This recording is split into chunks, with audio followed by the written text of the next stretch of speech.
bezpečnosti železniční dopravy se rozhodující měrou podílí zabezpečovací zařízení. Za dlouhá léta prošlo bouřlivým vývojem. V dnešní době slouží na tratích Českých drah zařízení technicky velmi rozdílná, na jejíž obsluze a údržbě závisí bezpečná jízda vlaků. Z toho důvodu je zapotřebí, aby byl obsluhující personál s tímto zařízením dokonale seznámen.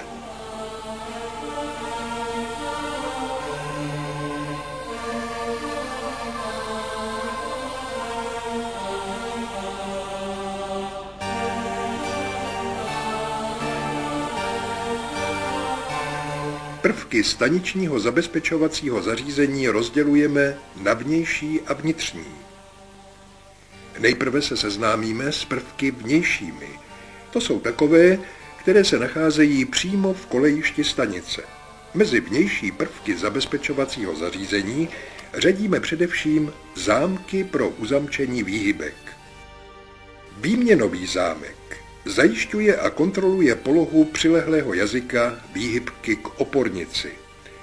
Není-li jazyk výhybky v koncové poloze, nelze přeložit závěrný hák zámku a zámek uzamknout. Klíč je možno vyjmout pouze ze zámku, který je uzamčen. Výhybka, kterou je nutno uzamknout v každé poloze, jako křižovatková výhybka v našem případě, musí mít samostatný výměnový zámek pro každou polohu.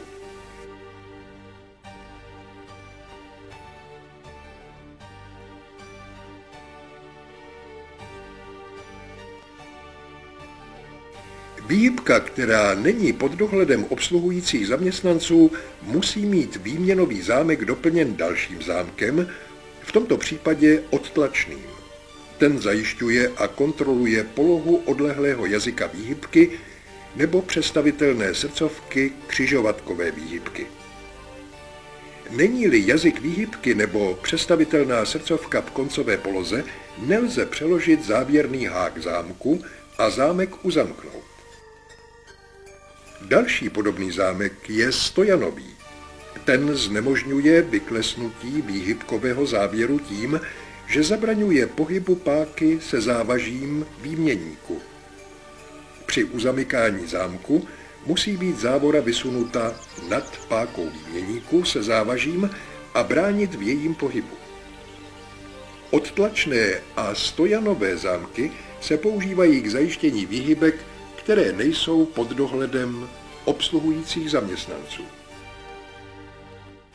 Výkolejkový zámek slouží k uzamykání ručně obsluhované výkolejky. V našem případě jde o výkolejku starého provedení. Přenosný výměnový zámek zajišťuje přiléhání jazyka výhybky k opornici v koncové poloze. Skládá se z háku, svěrky, oválné matice a pojistné matice. Zámek se vsune pod patu kolejnice ve druhém, případně třetím mezipražcovém poli od hrotu jazyka výměny a hák se zaklesne za patu opornice. Oválná matice se zašroubuje a zajistí dotažením pojistné matice pomocí speciálního klíče.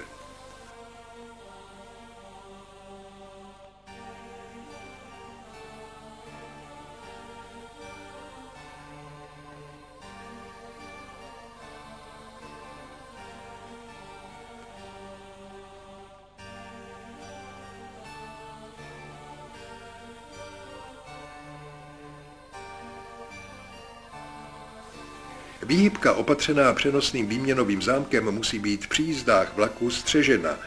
Je-li použito přenosného výměnového zámku uzamykatelného, v tomto případě střežena nemusí být.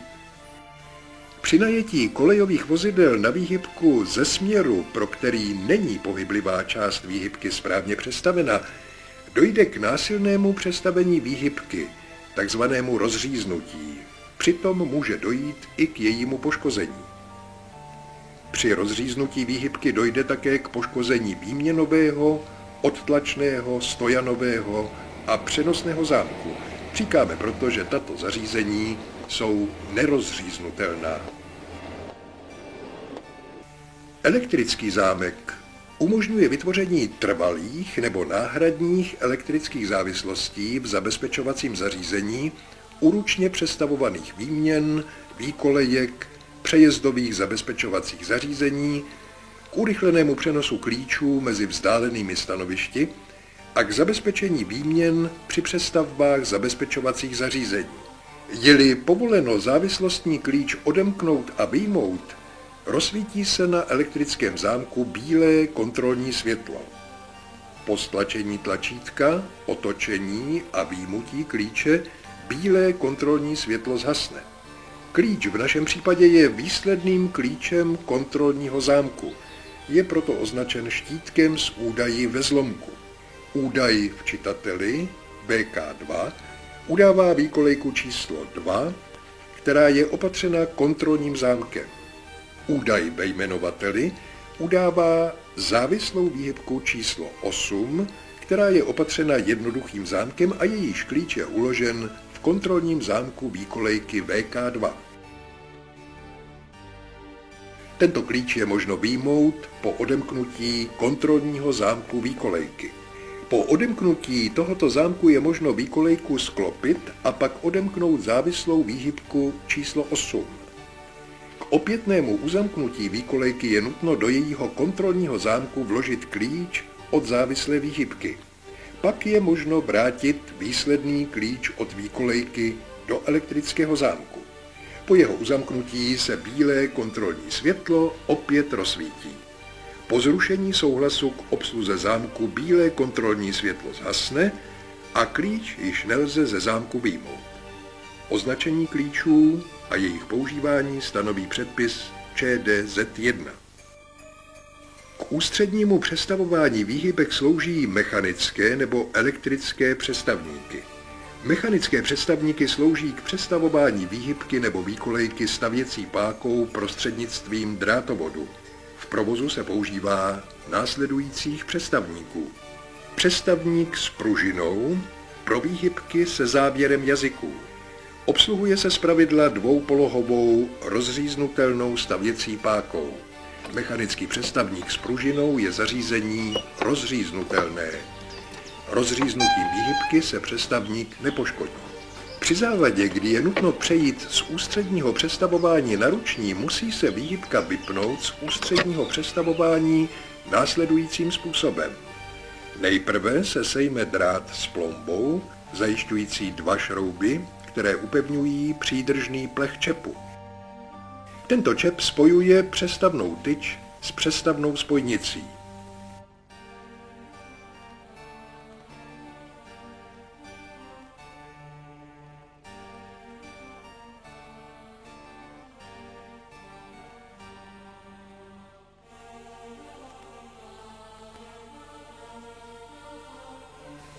Po vyšroubování šroubů a sejmutí přídržného plechu se čep vyjme směrem vzhůru.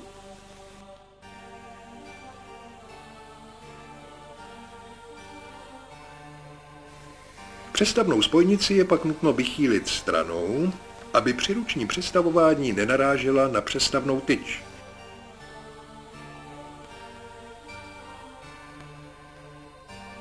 Pak je nutno vyjmout pojistné závlačky, vyšroubovat matice a vyjmout 2 šrouby upevňující vidlicovou podpěru na výměnníku.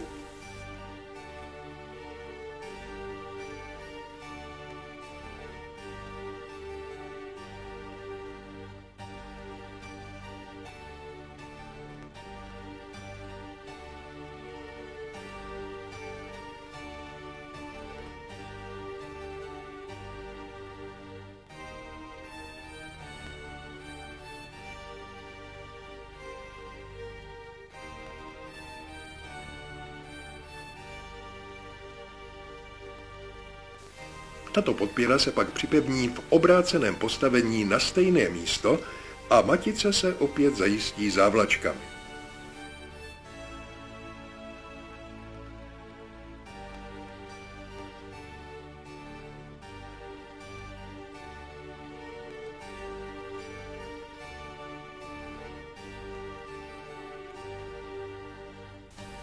Pak je možno výhybku přestavovat ručně.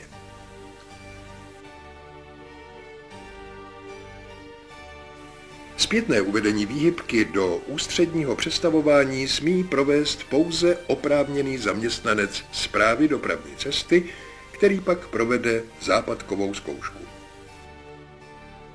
Trojpolohový přestavník s pružinou je určen pro přestavování výhybek značně vzdálených od obslužného místa. Obsluhuje se trojstavnou rozříznutelnou stavěcí pákou. Umožňuje i ruční přestavování výhybky. Při předání obsluhy na ruční přestavování se výhybka nejprve odzávoruje, pak se stavěcí pákou přesune šedá polovina řetězové kladky dopředu. Výhybku je pak možno ručně přestavovat. Mechanický trojpolohový přestavník s pružinou je zařízení rozříznutelné. Rozříznutím výhybky se přestavník nepoškodí. Přestavník výkolejky se obsluhuje dvoupolohovou pákou nerozříznutelnou. Tento mechanický přestavník je zařízení nerozříznutelné.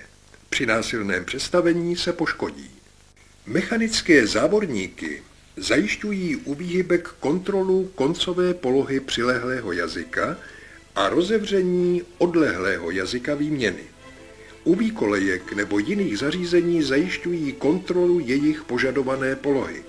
Dále znemožňují nedovolené manipulace s výhybkou, výkolejkou nebo jiným zařízením, pokud jsou uzávorovány. Mechanické závorníky jsou nerozříznutelné. Při rozříznutí uzávorované výměny se závorník poškodí. Mechanické závorníky mohou být ovládány buď ústředně závorníkovou pákou, kdy při nesprávné poloze výměny nebo při nedoléhání jazyků nelze závorníkovou páku přestavit, nebo jsou obsluhované a uzamykatelné na místě. Pak jde o takzvané uzamykatelné závorníky. Při poruše je možno následujícím způsobem mechanický závorník vypnout. Nejprve se sejmou dráty s plombami zajišťující dva šrouby, které upevňují pojistné plechy čepů, spojujících obě závorovací tyče se závorníkovými spojnicemi.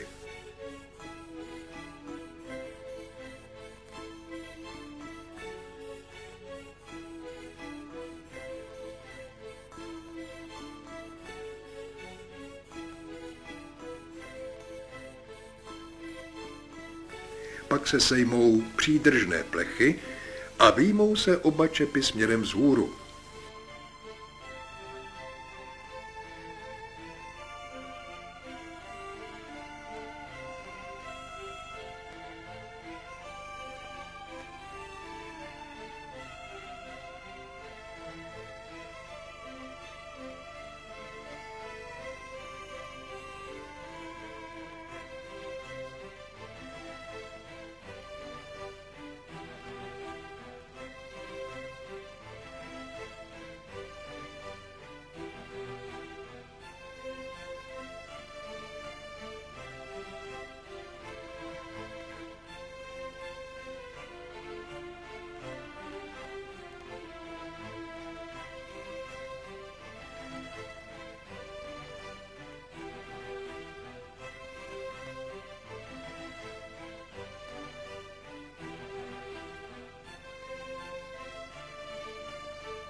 Uvolněné závorníkové spojnice se vychýlí a případně podloží tak, aby při přestavování výhybky nenarážely na skříň závorníku. Elektrický přestavník slouží k ústřednímu přestavování výměny výhybky, k přestavování pohyblivých částí srdcovek nebo k přestavování výkolejů. Elektrický přestavník může být podle provedení buď rozříznutelný nebo nerozříznutelný. Při poruše elektrické části přestavníku je možno výhybku přestavovat ručně klikou.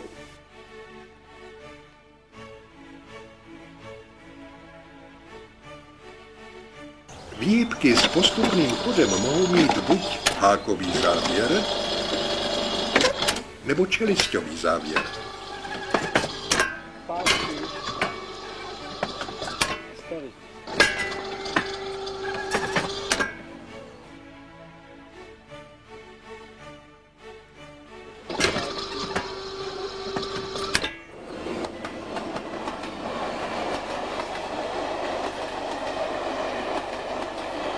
Další důležitou částí zabezpečovacího zařízení jsou návěstidla. Na mnohých místech ještě dosluhují návěstidla mechanická.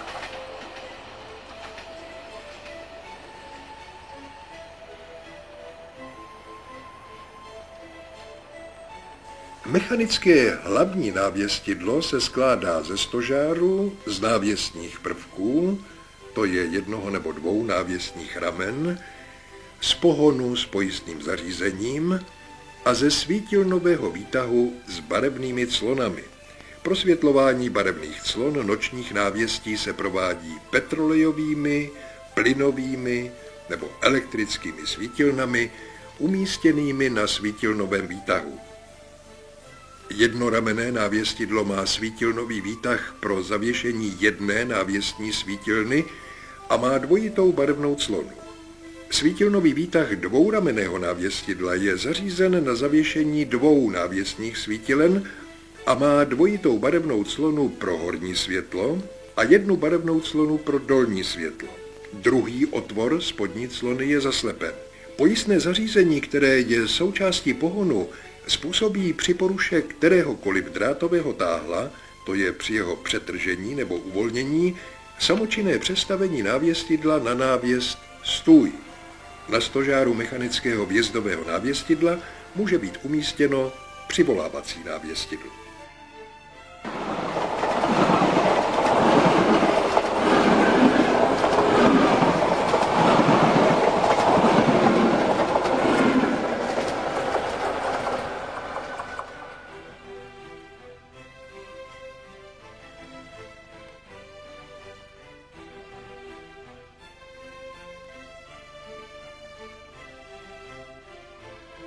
Drátovod je soubor prvků, který jako celek slouží k mechanickému přenosu pohybu stavěcích pák na vnější prvky zabezpečovacího zařízení. Hlavní součástí je drátové táhlo, které je zhotoveno z ocelového drátu průměru 4 až 5 mm. Pro nastavování potřebného zdvihu drátových táhel k návěstidlu nebo předvěsti a k napomáhání činnosti pojistného zařízení se vkládají do drátových táhel kompenzátory a pákové dotahovače. Pákový dotahovač se skládá ze stojanu a ze dvou dvouramenných pák otočně nasazených na dvoustranném čepu. Na kratších ramenech pák jsou závaží, k delším ramenům jsou připevněna drátová táhla. Světelné návěstidlo vyjadřuje denní i noční návěst barevnými světly a skládá se ze svítilnových desek, návěstních svítilen s barevnou optikou a stínítek. Světelné návěstidlo může být umístěno na stožáru, krakorci, návěstní lávce, konzole nebo přímo na základu, takzvané trpasličí. K místní obsluze ústředně přestavovaných výhybek a výkolejek elektrickými přestavníky je určeno pomocné stavědlo. Ovládací a kontrolní prvky pomocného stavědla a zpravidla i místní telefonní spojení je umístěno v uzamykatelné skřínce. Klíček od skřínky pomocného stavědla se ukládá u výpravčího nebo u jiného zaměstnance určeného staničním řádem. Pro přivolání obsluhy je na pomocném stavědle houkačka. Pomocné stavědlo obsahuje souhlasový řadič, který slouží k převzetí obsluhy výhybek z ústředního stavědla. Kmitající bílé světlo u souhlasového řadiče se rozsvítí při udělení souhlasu k převzetí obsluhy. Po převzetí souhlasu k obsluze se rozsvítí světlo bílé. Pomocné stavědlo dále obsahuje výměnové řadiče. Nachází-li se v obvodu pomocného stavědla nebo v jeho blízkosti úrovňový přejezd vybavený světelným přejezdovým zabezpečovacím zařízením, může být v pomocném stavědle řadič pro ruční ovládání tohoto zařízení. Je-li toto zařízení uvedeno do výstražného stavu z pomocného stavědla, rozsvítí se nad řadičem pro ruční ovládání světelného přejezdového zabezpečovacího zařízení bílá indikace. Stavidlo může obsahovat také elektrický zámek pro vytvoření závislostí ručně přestavovaných výhybek a výkolejek.